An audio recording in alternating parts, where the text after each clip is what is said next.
On va voir maintenant l'organisation temporelle des processus métaboliques et physiologiques. Toutes les fonctions métaboliques, physiologiques et comportementales présentent des variations circadiennes pour faire face physiquement, intellectuellement à une activité normale. En effet, les rythmes biologiques relèvent d'une programmation précise dans le temps. On a des pics acrophases et des creux bathyphases des diverses fonctions physiologiques, métaboliques, endocriniennes, etc., qui ont une position temporelle précise les unes par rapport aux autres. Exemple, le pic de la CTH se situe avant celui du cortisol, lequel précède celui de 17 OHCS urinaire qui se situe avant la phase d'activité maximale de l'organisme.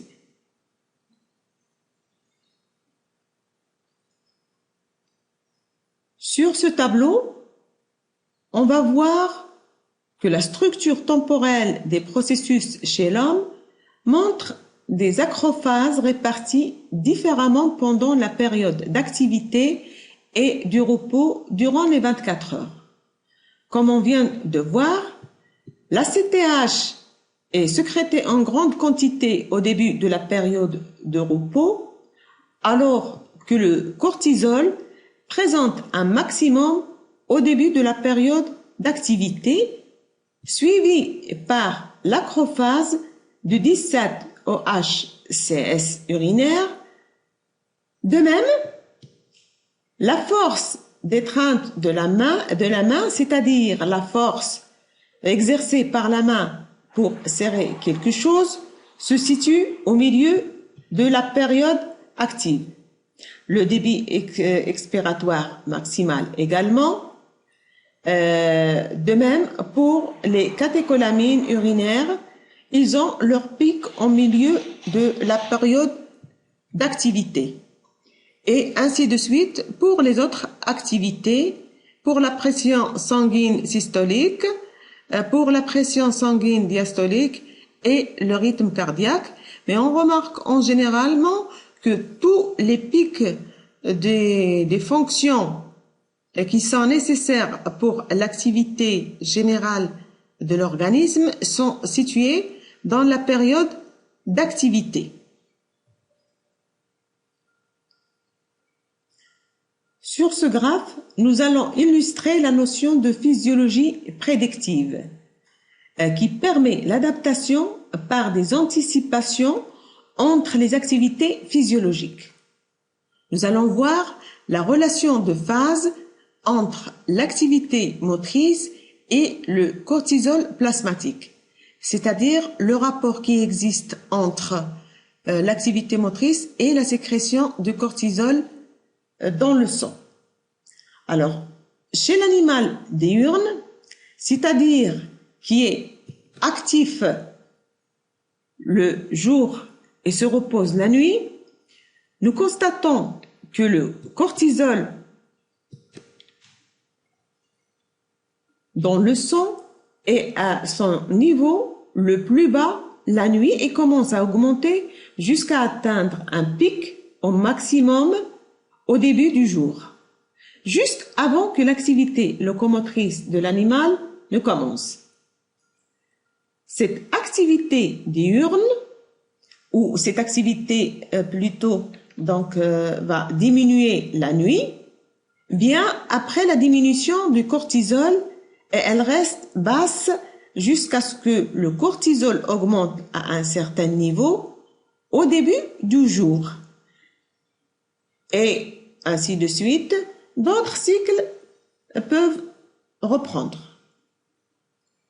On constate donc que le cortisol prépare le corps à l'activité locomotrice. Alors ce cortisol plasmatique va-t-il augmenter à la fin de la journée ou à la fin de la nuit chez un animal nocturne? Un animal nocturne, comme le rat ou la souris par exemple. Ce sont des animaux actifs la nuit et se reposent le jour. Puisque le cortisol prépare le corps à l'activité, il doit avoir son maximum à la fin de la journée. C'est un moment qui correspond à la phase du repos de l'animal, pour lui permettre d'être prêt à avoir une activité locomotrice normale la nuit. Donc, on trouve toujours une phase ou un décalage entre la sécrétion du cortisol et l'activité locomotrice, avec toujours le cortisol qui précède.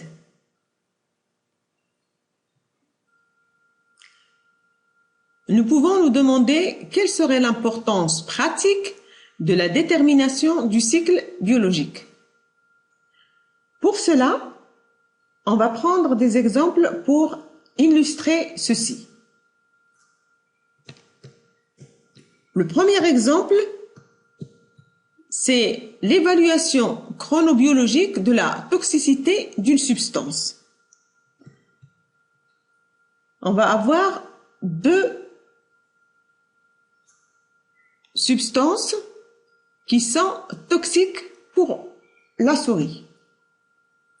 Alors, si on trace une courbe de la susceptibilité de la souris à l'endotoxine d'Escherichia coli, en évaluant le pourcentage de mortalité dans différents groupes de rats, ou plutôt de souris infectées par ce produit, c'est ce que vous voyez avec le tracé en vert, nous constatons que cette susceptibilité varie tout au long des 24 heures et ce d'une façon cyclique, avec un maximum à 16 heures et un minimum de mortalité à minuit. Un deuxième exemple d'étude de chronotoxicologie concerne l'étude de la toxicité aiguë de la wabaïne chez la souris. La toxicité aiguë, c'est-à-dire on va injecter une seule fois. Donc, pour cela, la même dose de la substance a été administrée toutes les 4 heures pendant 24 heures à différents groupes de souris dans des conditions environnementales contrôlées avec une température, humidité, éclairage bien précisé. La mortalité a été maximale quand la substance était administrée à 9 heures et très basse lorsque l'administration avait lieu à 21 heures.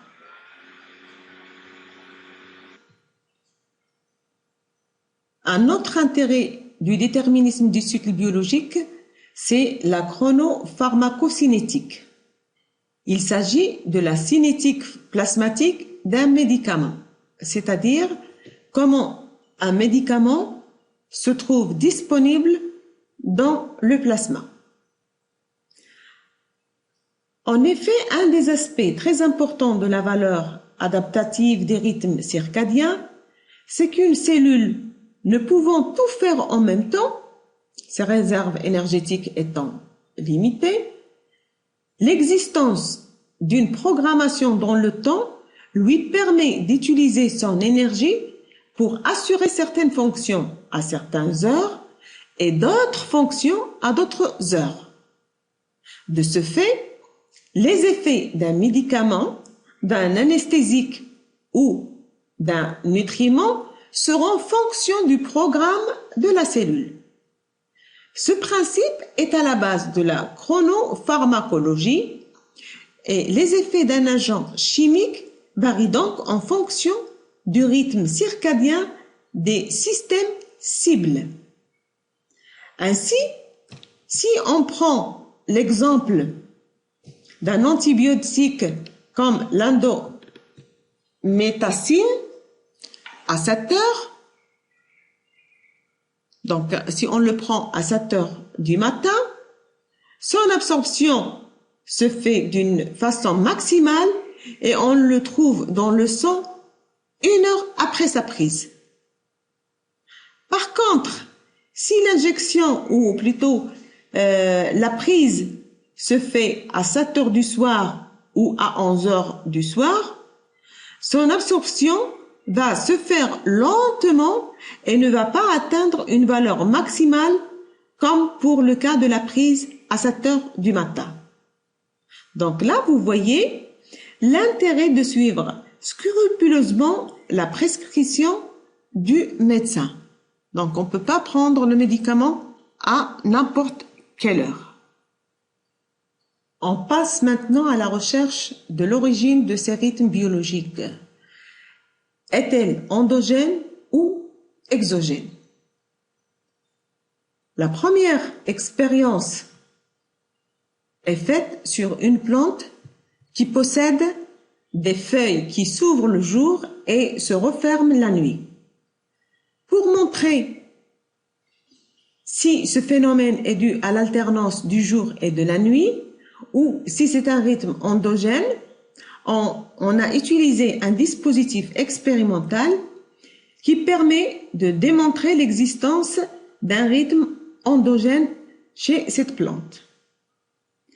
Un stylet inscripteur est attaché à une feuille, se déplace lorsque la feuille se déplace, ce qui permet d'enregistrer les mouvements de la feuille.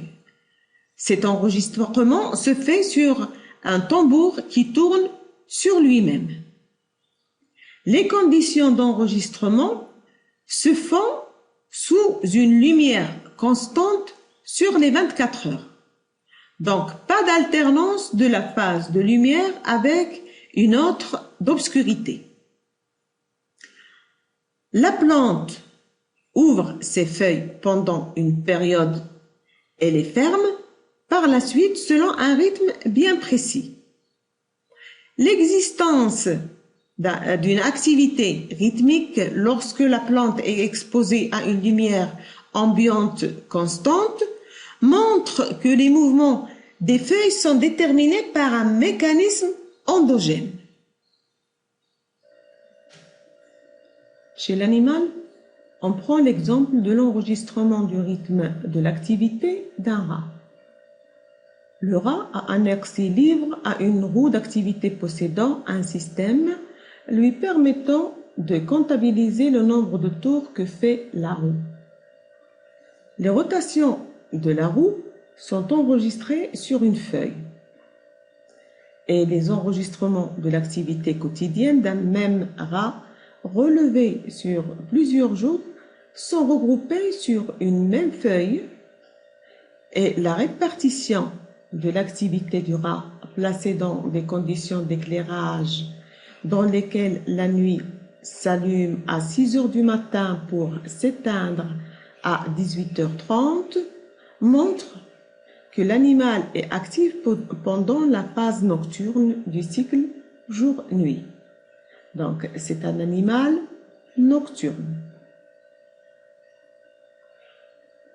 Si maintenant on enregistre cette activité en obscurité constante, dans ce cas, il n'y a pas d'alternance lumière-obscurité. Nous constatons que l'animal présente toujours une alternance de phase de repos et une d'activité. La période d'activité de l'animal est représentée par un trait gras sur l'enregistrement. C'est ce qu'on appelle le rythme en libre cours. Donc, c'est quoi un rythme en libre cours? C'est un rythme propre à l'organisme qui suit une fréquence donnée en l'absence de tout signal externe. On parle alors de nuit subjective où l'animal est actif et de jour subjectif où l'animal est au repos, et surtout pour les animaux nocturnes. Alors, ce qu'on peut remarquer sur cette phase d'activité, c'est qu'elle est décalée vers la gauche au cours des jours. Alors, qu'est-ce que ça veut dire tout ça?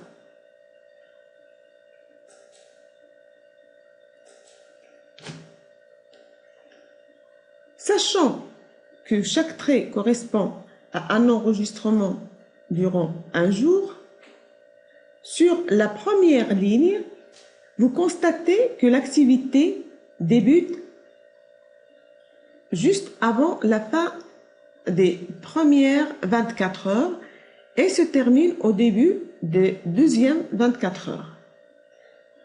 Mais l'activité de ce deuxième jour débute et se termine avant la fin des 24 heures. Et ainsi de suite.